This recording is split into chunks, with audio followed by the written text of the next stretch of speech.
Ladies and gentlemen, welcome back to the theme-based Research Skin Public Symposium. Now, may we invite Professor Kwok-Wei Lo again to host the following presentation section. Professor Lo, please.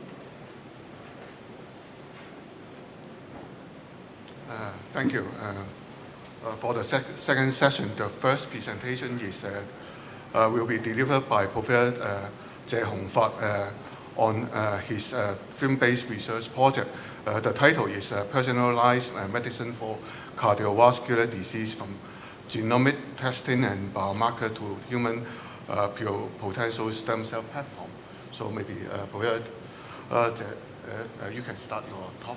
Yeah, thank you, Professor Lo, for the kind introduction. So firstly, I would like to thank the RCC to support this film-based research program. So on personalized medicine for cardiovascular disease from genome testing to biomarker and human pluripotent stem cell platform. So firstly, I would like to acknowledge my collaborators. So those are the team PI and coordinator, obviously not including a lot of students actually involving in this project. So this team encompassed by people who are doing genetical testing, clinical cohort, and also our team are doing iPSL as well as a biomarker delivery, and that including investigators from Hong Kong U, CUHK, and Hong Kong UST in this particular project. Obviously, the rationale as a physician to want to practicing personalized medicine is based on some of this wisdom by Sir William Oscar. So if we're not the great variability among individuals, the medicines will be practiced as science and not as art. We know that when we treat our patient, there are lots of variability among all these patients. But more important now is it's much more important to know what source of patient have the disease rather than what source of the disease the patient had.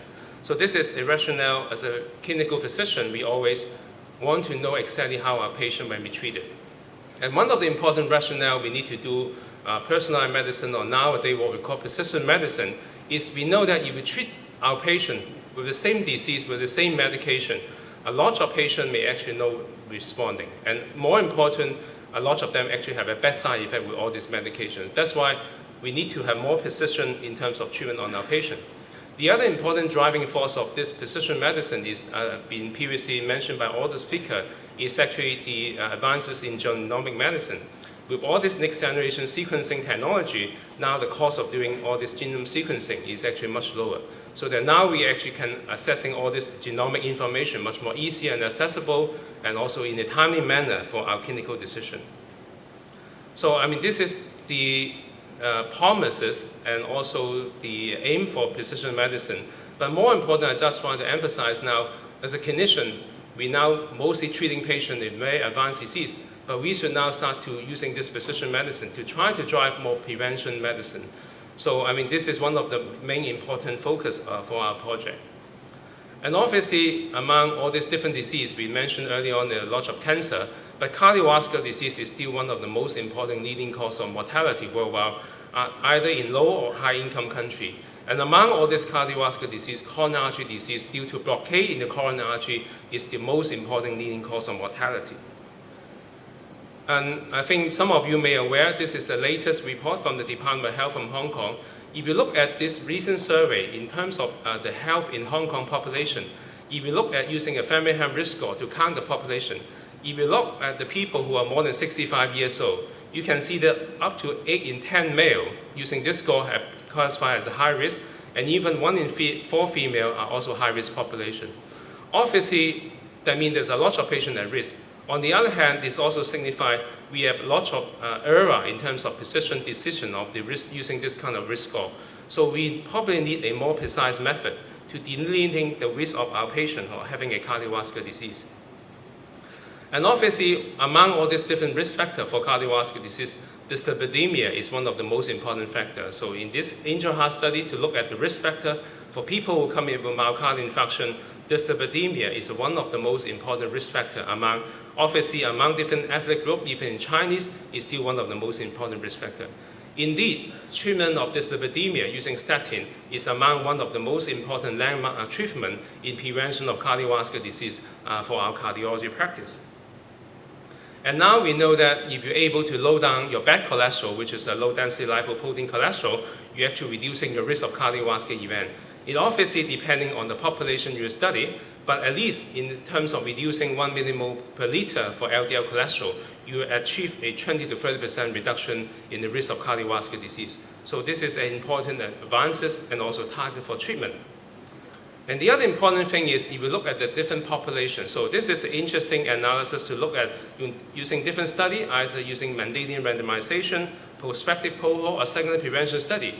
We notice that if you look at people who have genetical contribution to lead to a high cholesterol, and when using this Mendelian randomization analysis, you can see that the magnitude or benefit by lowering down your cholesterol is much more important.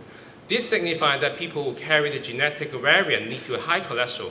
They have lifelong exposure to high cholesterol. As a result, they are much higher risk than those people who actually have been in this later lifestyle to have a high cholesterol. So that may be potentially indicating the potential use of gene score to predicting people who have lifetime risk of high cholesterol as a more important risk factor for cardiovascular disease. Indeed, if you look at a very extreme example, people who have familial hypercholesterolemia due to the LDL receptor mutation who lead to extreme high cholesterol, they develop much higher early onset of cardiovascular disease than most of the normal population. Even in some of the people with extreme mutation, they can get bad artery disease in the age of 15. But even in very common heterozygous familial hypercholesterolemia, which occur in 1 in 2 to 300 population, they will start to have coronary artery disease at the age of 40. So this is an important healthcare problem. The other important issue as a clinician we're facing is we see that if you treat your patient, for example, with a statin, okay, with the same dose of statin, you see there's a huge variation of the patient in terms of response. So again, even if we give a drug to your patient, some of the patient may not even respond to supposed to be very effective drug in our clinical practice. So obviously the promises of precision medicine is if you can see a patient, make a diagnosis, you are able to assessing the genomic information to make a more persistent decision whether this is high-risk population, then you can design your treatment. Unfortunately, at least in our Asian population, we don't actually have a lot of data. So this is also important rationale that why we want to do this study, because most of the study on look at genetic variation about lipid are done in Caucasian population. So this is the rationale why in a few years back we want to do this particular project. So the idea of this project is actually using a new technology using exon gene chips, okay, rather than using the GWAS study. And then in our cohort population, including 3,000 patients with coronary artery disease developed in our hospital, as well as 3,000 non-CAD patients. And then we're using this specific gene chips to look at genetic variation in our Asian population to dissect whether we actually can using the data from the Caucasian population and whether we have also other novel genetic variant in our population.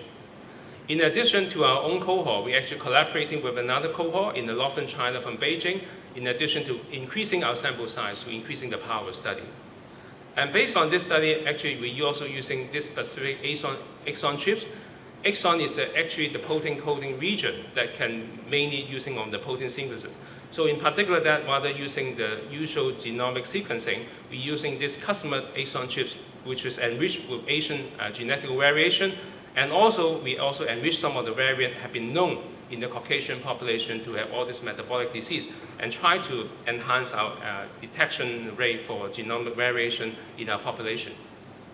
And based on that, this is the first paper we published, and we identify some of the important genetic variants, which is in the known gene that known to be associated with dyslipidemia, but more important, they're Asian-specific variants. So this is one thing.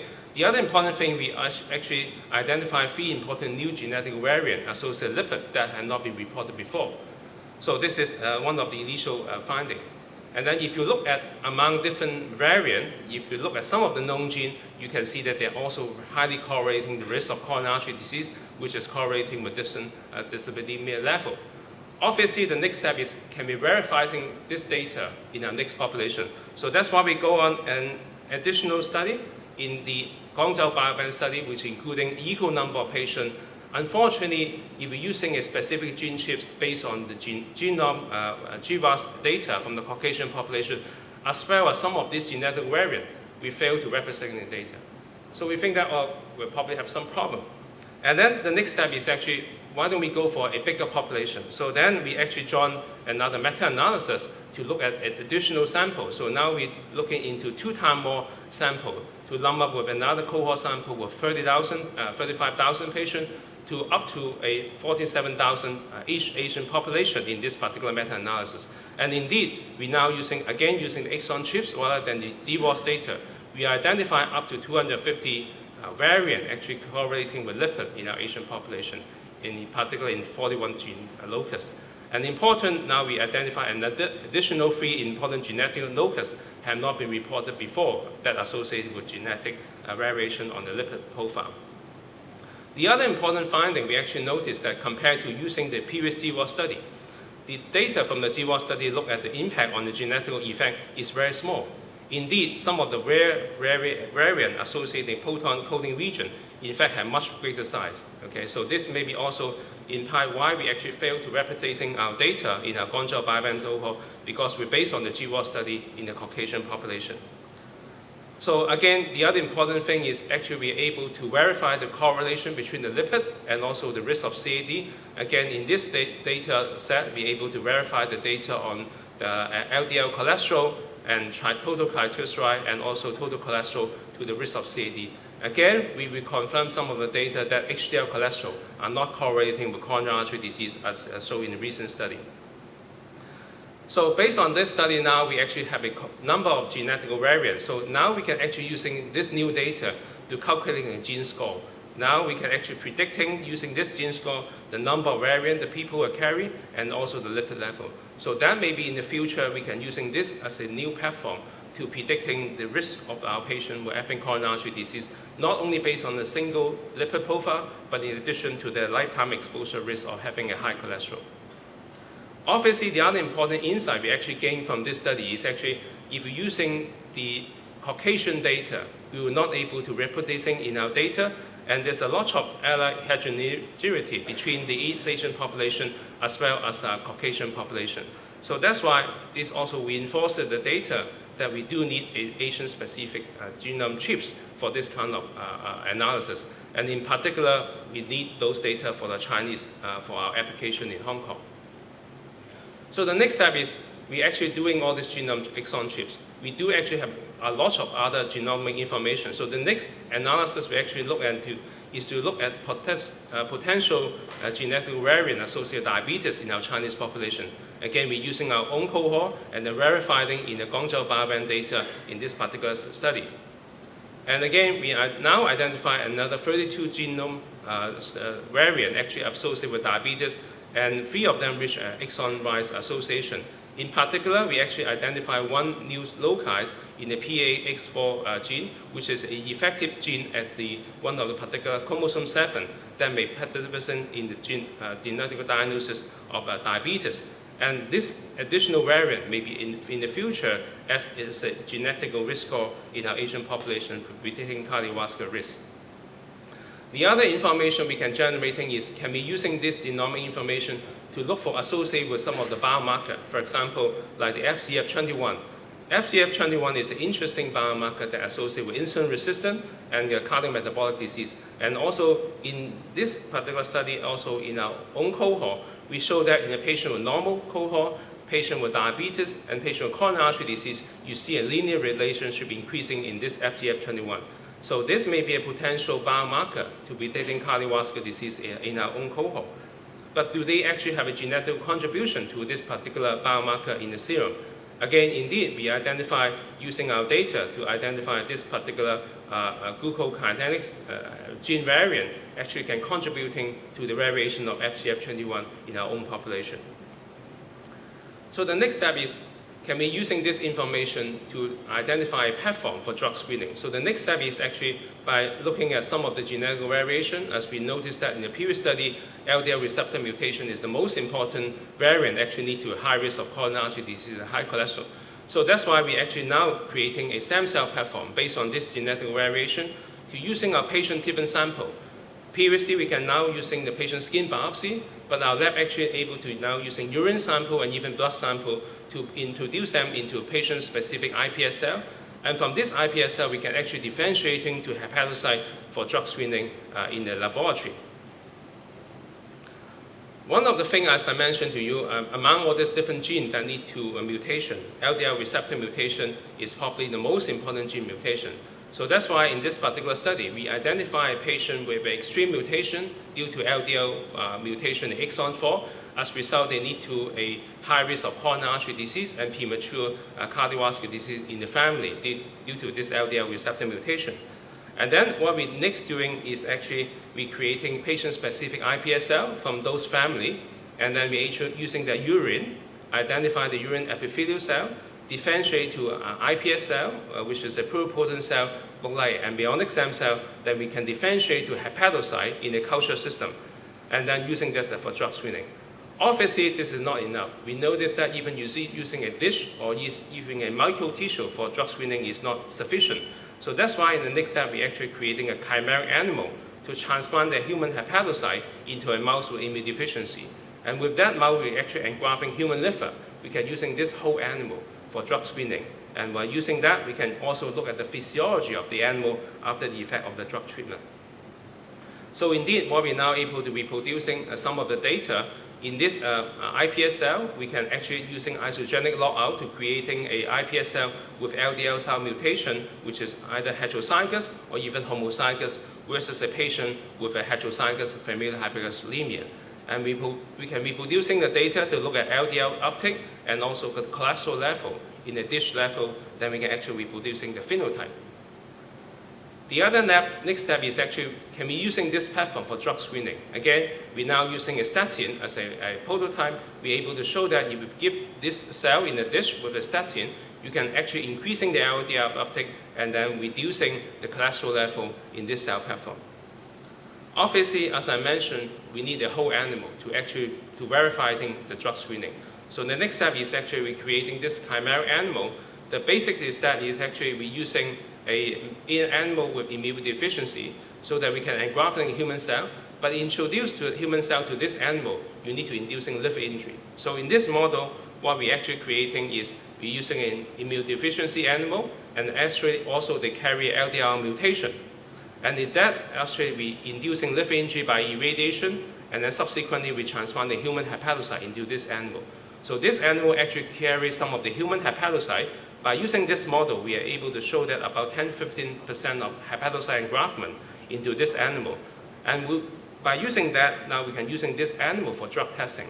So we treat this animal with statin. You can see that the LDL cholesterol level can be reducing, but also we can transplant the hepatocyte, which is healthy, into this LDL mutation animal. We're able to show that lowering of cholesterol in this animal model. Moreover, this is also an excellent platform for drug screening. And the other important mutation also recently noticed that for causing dyslipidemia is actually PCSK9 mutation. And we know that with PCSK9 is actually a transporter which actually lead to degradation of LDL receptor. If you have more PCSK9, you need to more degradation of LDL receptor. As a result, you need to have very high cholesterol. So indeed, now it becomes an interesting target to reducing your cholesterol by locking down your PCSK9 in the body. So indeed, actually it has been developed as a therapeutic using monoclonal antibody that actually target the PCSK9, and now it's been able to demonstrate in a clinical trial so that this is actually a very effective treatment, much more potent than statin to lower down your LDL cholesterol. So again, in this animal study, we also using this animal model to test the efficacy of PCSK9 in the human using a human monoclonal antibody. And again, we can also demonstrate, in addition to statin, the use of PCSK9 can further reducing the cholesterol level as we predict in a clinical setting. So this also verifying our chimeric animal actually can using to test our human drug as you're using in clinical practice. The other important thing is using chimeric animal is you can actually look at the physiology, not only on the biomarker as in the cell platform. So indeed, in this animal study, also not only reducing cholesterol, but within a very short period of time, you can see improving vascular function in this animal treated with PCSK9 in this chimeric animal. So what we're looking in the future now, we now have been able to generating a platform. So any patient with any genetic mutation, we can generating the iPS cell, we can differentiate the tissue, and then we're using that for drug screening. The other important advances is maybe we can creating all these different chimeric animal. We initially start with mouse, and now for long-term study, we now start to using chimeric rabbit now to using this for drug screening in the future. Also, we're using this kind of platform, we can also now using for drug, not only drug testing, but also novel therapy like genetical gene therapy. Like for example, this is one of the preliminary data. Now we can using Cas9 technology to correcting this LDR mutation in some of these hepatocytes, and potentially it may be a future treatment for patients with severe dyslipidemia. So finally, can be using this, some of the other important information, not only predict, but also using a biomarker to screen some of the patient in addition to genetic score. Obviously, as I mentioned, now we have a very effective drug like the PCSK9. In this recent published trial, in a big cohort of patients with coronary artery disease, if you treat the patient with PCSK9 on top of statin, you can significantly reducing the event. So now we have additional drug that can help our patient with severe coronary artery disease. But obviously, the limitation of this is actually this is very expensive treatment. So if we talk about using this drug, it's almost about $1,000 per month. If we're advocating to use this kind of drug to every single of our CAD patient, I mean, the Hong Kong government will be bankrupt. So this is very expensive drug. Although it's very effective, we do need to identify high-risk population that may potentially benefit from this very expensive drug. So obviously, the idea is to using the clinical risk factor to screen our patient. Unfortunately, the current risk factor screening is not imprecise in predicting very high-risk population. So the idea is, can we actually using additional biomarker to selecting much high-risk population to target to using this more expensive treatment? One of the cohort now we're looking at is using different biomarker that lead to cardiometabolic syndrome, which including FDAFB, lipoprotein 2, adiponectin, FGF21, as I mentioned earlier on, and FGF19. So those kind of potential biomarker can be using this as isolating or in together to predicting additional risk of our patient to suffer from coronary artery disease. So this is one of the data we published in the diabetic population. If you look at people who are diabetes, you have a high level of FGF21, they thus actually predicting increased risk of coronary artery disease in the future. But this is looking at a single biomarker. Can we improve it by using multiple biomarkers? So in the next study, actually, in the CAD cohort, we now test out additionally 7 biomarkers in the same cohort patient and look at the future cardiovascular event in this patient. And what we find that indeed, a few of these biomarkers, in particular, FABP, lipoprotein 2, FGF21, and 19, actually have significant prediction value for subsequent developed cardiovascular disease. But more important, if you combine, in addition, those biomarkers with some of the clinical risk factors, like using the age biomarker and conventional risk factor approach, what we call ABC approach, you can now much more precise predicting the cardiovascular risk. If you look at using age, using diabetes, using one biomarker, but now you can see that if you have an age more than 65, having diabetes, hypertension, and all the 3 markers elevating, you have much higher risk of having cardiovascular event over follow-up. So those may be a potential candidate that we now need to target using more expensive treatment like the PCSK9 to prevent the subsequent cardiovascular event. Obviously, there are other interesting biomarkers also we may explore in this. The other interesting we're looking is the vitamin D. We know that vitamin D level actually also have some relationship with cardiovascular disease. In this study, again, we're using the data from our exon chips and did a mandated randomization study. And now we actually identify some of the genetic variants associated with low vitamin D level, actually also predicting subsequent cardiovascular risk. So maybe in the future, we can combine some of the genetic variant and biomarker so that we can now more precise in predicting people who would benefit from some of the more expensive and novel therapy. So such as now, in the guideline, we now will recommend people using this PCSK9 if they fail to respond to usual conventional treatment. But maybe now we should, in the future, to be more health economic, we should using some of the prediction value, as we mentioned, using biomarker, in addition to gene score, to identify those high-risk population to using this particular treatment. So finally, I will just look at some of the output from this grant. So we're actually able to publish a few papers direct from this. And in addition to this grant, we actually spin out from some of the additional grant from this project. We actually now have one culture joint lab, 2 ITF grant, and 1 NSF CRTC grant ongoing. We are now starting to have some collaboration with Sanofi with the human PCSK9 drug testing, and also we explore some of the collaboration with some of the local biotech company for the developed gene chips, and obviously we have some KE activity. So those are the list of publications directly relating to this project been published so far. And those are the additional grants we are now able to achieve, and as well as some donation. And also there are some collaboration now we've been developed over this project with the drug company to look at the PCSK9 and also potential development gene chips, and also some of the knowledge transfer activity. So in conclusion, recent advances in the pharmacological genomic result actually on the lipid metabolism may lead to individual selection of cardiovascular medication for treatment of cardiovascular disease. So that enhances our precision medicine in the future. And more important, novel application of the genomic and StemCell platform are promising in providing new insight for screening, prevention, and treatment of cardiovascular disease. So hopefully in the future, now the next step we have been explored is can we using a combined gene score, using our genomic data, biomarker data, as well as clinical profile to identify high-risk population for some of the target local therapy. Thank you for your attention. Thank you, Professor Zhe. Please remain on stage. May I now invite Professor Lo again to come forward to host the Q&A section together with Professor Zhe, please. So, thank you very much for the excellent presentation from Professor Zhe. So now this is the Q&A session. So any questions from the audience would ask for the on the project. Questions? So maybe I can start one. So sure. It seems actually the antibody target the PCSK9 is quite effective, yes. But it's quite expensive, and you propose to target on the high-risk patient. Are there any other development, and people are thinking about other pharmaceutical who approach to target, develop the new drug for the PCSK9 and then lower the cost and then maybe benefit more patients?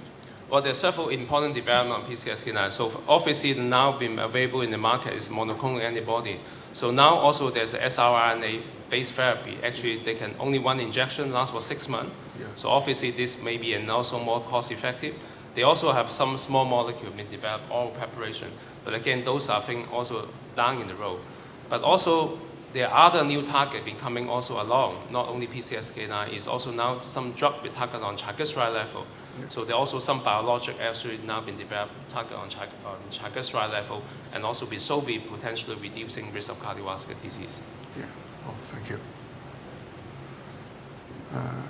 Any questions from all? Oh, Here the CRP, homocysteine, and the more conventional risk factors with the genotype risk factors, and how they do or how they rate in, say, area under the curve kind of values? Well, the CRP probably will be benefit if you're comparing to a normal population. But now we're talking about to select a patient already have coronary artery disease.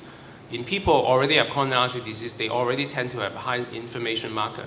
But obviously now again there's a new development to actually have a biological therapy target interleukin-1. Again, based on patient again with CAD, even higher CRP, and actually also show to be beneficial. So I think in the future, not only using some of the biomarker we mentioned, but maybe add on CRP and maybe add on BNP and troponin that also maybe further improve our prediction value. So in a clinical practice. Any other questions? Okay, Professor Choi. Yeah. Hi, actually, do you subdivide or subgroup your patients because CAD patients will be very heterogeneous, right? So you try to do a subdivision and more stringent sort of classification of the patient population. Well, in this particular study, we're using people already have the intervention. So all patients come into the study already not only have just a clinical diagnosis of CAD, but they either have a heart endpoint like myocardial infarction, they need to be intervened. Yeah, but even those are quite sort of symptomatic stuff. I mean, do you have any sort of, I don't know how, but I'm not in the field. Yes. But there must be some other ways. So subdividing them into intrinsically, say, high, I don't know, LDL, whatever, or low LDL. But that's why I think the gene chips will be important, because again, when No, we but see, you can measure them, right? You can say measure some intrinsic values.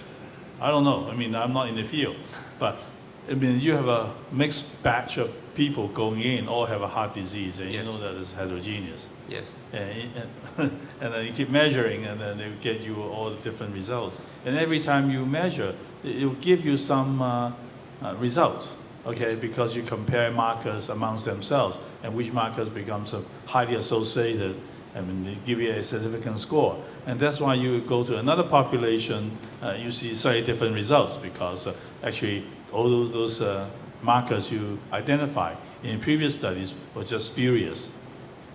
yeah, obviously is clinically as a physician, again, one of the problem we're facing, we see patients who come in with coronary artery disease, they can be a lot of variety of reason, but again, the clinical presentation is the same. That's why, in addition, now we need additional things like genetical score, biomarker. To So further one way to divide them is that they get some high risk, say markers. Yes. Okay, and then subdivide it and look at it again, like a cascade type of screening of your patient samples. Well, unfortunately, now what we can using is only clinical risk factor, and also we know that they But are you not now risk- have results. You have some of the genetic data. Yeah, that's why I think this is, thank you for the advice, and this is what we should now look into, looking at genetic variant, using the gene score as a further prediction for some of these high risk. So, any other questions? So, actually, I would like to follow some of these Professor questions. Is that while you look at this genetic marker, even you are mainly working on the Hong Kong population. So, I just guess whether this risk marker, although we are quite distinct from the Western country, but even in the Asia, between the Han population, Japanese, the Mongolian population, whether we need to a little bit adjustment for this panel of the market. Well, obviously, I think there is some heterogeneity among different populations, but I think one of the advantages in this meta-analysis, we enrich a lot of Chinese patients. So at least I can confidently say that at least the data will be applicable to Chinese. Okay. So we will work in people in Hong Kong and also people in mainland China. But whether it apply to other Asian region, obviously we do need additional study to look at that. Okay, thank you. We may take one more question from the audience. I was curious about your transplantation of the iPS cell-derived hepatocyte. Yes. How long those cells can survive in mice? Well, I mean, at least the study we did is 3 months, and we're able to survive. And obviously now we're actually doing a new platform, so we actually enrich them further. So now the injury model we're using is using irradiation. So it doesn't inducing massive liver lactosis. So now we actually have a triple knockout mice, we actually have an inherited liver disease that lead to liver lactosis, massive liver lactosis, and then we transplant those cells, we actually have much higher efficiency and engraftment. So in some of the animal model, latest we don't have data to present, they now last up to like 3 to 4 months, they maintain the human liver cell within, and because we can measure human liver albumin level from this mouse. So you transplant to liver, right? Well, we're injecting in the splenic vein, and then the cell will engraft in the liver. So that's my question. How that can integrate to the liver, the structure?